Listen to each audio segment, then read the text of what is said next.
రేవంత్ రెడ్డికి పాలనపై అవగాహన లేదని, అధికార కాంగ్రెస్ పార్టీ ఇచ్చిన హామీల అమలులో విఫలమైందని బీఆర్ఎస్ అధినేత మాజీ సీఎం కేసీఆర్ విమర్శించారు. మంగళవారం ఎర్రవెల్లి ఫామ్ హౌస్లో ఎమ్మెల్యే, ఎమ్మెల్సీలు నేతలతో భేటీ అయ్యారు. వారితో కలిసి లంచ్ చేశారు. ప్రస్తుతం రాష్ట్రంలో జరుగుతున్న రాజకీయ పరిస్థితులు, పార్టీలో జరుగుతున్న పరిణామాలపై సుదీర్ఘంగా చర్చించారు.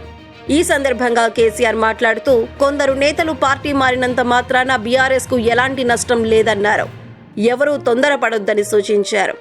మాజీ స్పీకర్ పోచారం శ్రీనివాసరెడ్డి కాంగ్రెస్లో చేరిన అంశాన్ని కేసీఆర్ ప్రస్తావించారు.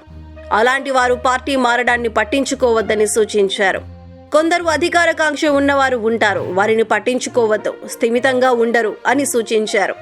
ఇలాంటి పరిణామాలు ఆనాటి వైఎస్ హయాంలోనే జరిగాయని, అయినా మనం భయపడలేదని గుర్తు చేశారు. ప్రజలు అన్నీ గమనిస్తున్నారన్నారు. ప్రజా సమస్యలు చాలా ఉంటాయని, వాటి పరిష్కారానికి పోరాడాలని సూచించారు. రాష్ట్రంలో అధికారంలో ఉన్న పార్టీ నేతలు ఇబ్బందులు పెడుతుంటారని, వాటికి ఎదురొడ్డాలన్నారు. ప్రజలకు పని ఎందుకు చేయలేకపోతున్నామనేది కూడా ప్రజలకు వివరించాలని ఎమ్మెల్యేలకు సూచించారు. ప్రజలు బాధ్యత ఇచ్చారు, ప్రజల్లో ఉండాలన్నారు. అపాయింట్మెంట్ చాలా మంది అడుగుతున్నారని, రోజుకు కొంతమందికి ఇస్తున్నట్లు తెలిపారు. కాంగ్రెస్ ఇచ్చిన హామీల వైఫల్యాలపై పోరాడాలని నేతలకు సూచించారు.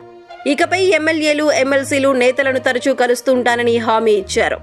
భవిష్యత్తులో బీఆర్ఎస్ పార్టీకి మంచి రోజులు వస్తాయని, ఎవరూ తొందరపడి పార్టీ మారి రాజకీయ భవిష్యత్తును నాశనం చేసుకోవద్దని సూచించారు.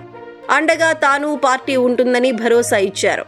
భేటీలో బీఆర్ఎస్ ఎమ్మెల్యేలు హరీష్ రావు, కేటీఆర్, వేముల ప్రశాంత్ రెడ్డి, కేపీ వివేకానంద గౌడ్, మాగంటి గోపీనాథ్, ముఠా గోపాల్, మాధవరం కృష్ణారావు, అరిగపూడి గాంధీ, ప్రకాష్ గౌడ్, ఎమ్మెల్సీలు సేరి సుభాష్ రెడ్డి, దండె విఠల్, మాజీ ఎమ్మెల్యేలు జోగు రామన్న, నాయకుడు క్యామ మల్లేష్, రావుల శ్రీధర్ రెడ్డి తదితరులున్నారు.